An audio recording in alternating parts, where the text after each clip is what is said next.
ان ڈگریوں عہدوں کو دیکھ کر تم یہ وقت کہتے ہیں مدرسے کی زندگی برباد ہو چکی ہے. اب مدرسے میں سائنس کے بغیر کام چلے گا نہیں, ٹیکنالوجی کے بغیر کام چلے گا نہیں. جب تک کہ ہماری لڑکیاں, ہماری بچیاں بڑی بڑی یونیورسٹیوں میں نہیں جائیں گی, ہمارے لڑکے بڑی بڑی ڈگریوں اور عہدے حاصل نہیں کریں گے, تو یہ مدرسہ ہمیں کامیاب نہیں کرا سکتا.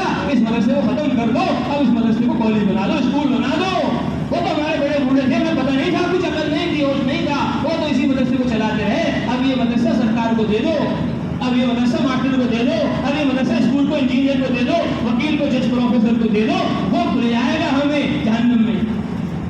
جہنم میں ہمیں وہ لے جائے گا, دوزخ میں ہمیں وہ لے جائے گا. یہ ذلیل حقیر فانی ختم ہو جانے والی دنیا کا کتا یہ بنائے گا ہمیں.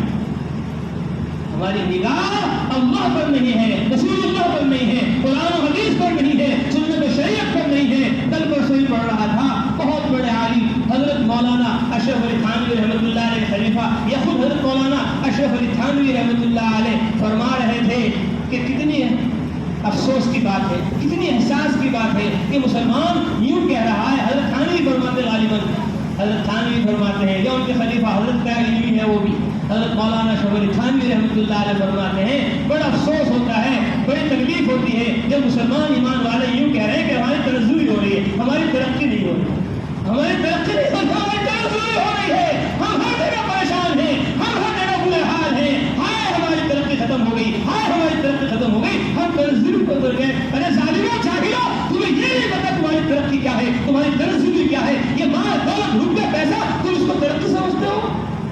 معاذ اللہ, اگر یہ ترقی ہوتی تو سارے نبی رسول پیغمبر فرعون کے سامنے ناکام تھے. سارے نبی رسول پیغمبر ناکام تھے, نمرود کے سامنے ناکام تھے, قارون کے سامنے ناکام تھے, بڑے بڑے حکمرانوں کے سامنے. سارے نبی اگر ترقی یہ ہوتی ہے تم سمجھ رہے ہو.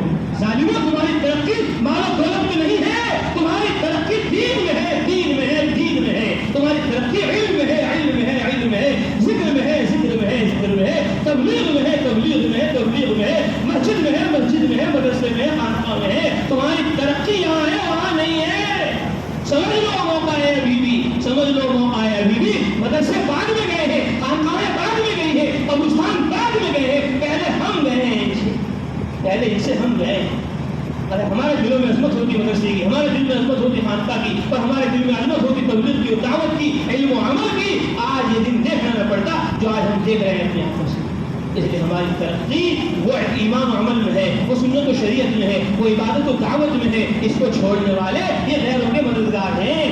فرمایا وَلَا يَصُدُّنَّكَ عَنْ آيَاتِ اللَّهِ بَعْدَ أُنْزِلَتْ إِلَيْكَ وَادْعُ إِلَىٰ رَبِّكَ وَلَا تَكُونَنَّ مِنَ الْمُشْرِكِينَ. حضرت محمد مصطفیٰ صلی اللہ علیہ وسلم ان آیات کے آپ کی طرف نازل ہونے کے بعد کوئی اس کی تعلیم سے, تبلیغ سے, تعمیر سے آپ کو روک نہ سکے.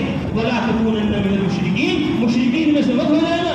ان کو نہیں کہا, انہیں کہہ کر ہمیں سمجھایا ہے اگر تم نے تعلیم میں ذرا بھی کمی کر دی, تبلیغ میں ذرا بھی کمی کر دی, تزکیہ تصوف میں, تعمیر میں, عمل میں تم نے کمی کر دی, پھر شرک سے تمہیں کوئی نہیں بچا سکتا, پھر کفر سے تمہیں کوئی نہیں بچا سکتا, پھر تمہیں ہمارے عذاب اور پکڑ سے کوئی نہیں بچا سکتا. اس لیے تبلیغ میں ذرا برابر کمی نہ ہونی چاہیے, تعلیم میں ذرا برابر کمی نہ ہونی چاہیے, تعمیر میں ذرا برابر کمی نہیں ہونی چاہیے. بات لمبی ہو گئی, بس 3 فریضے ہیں.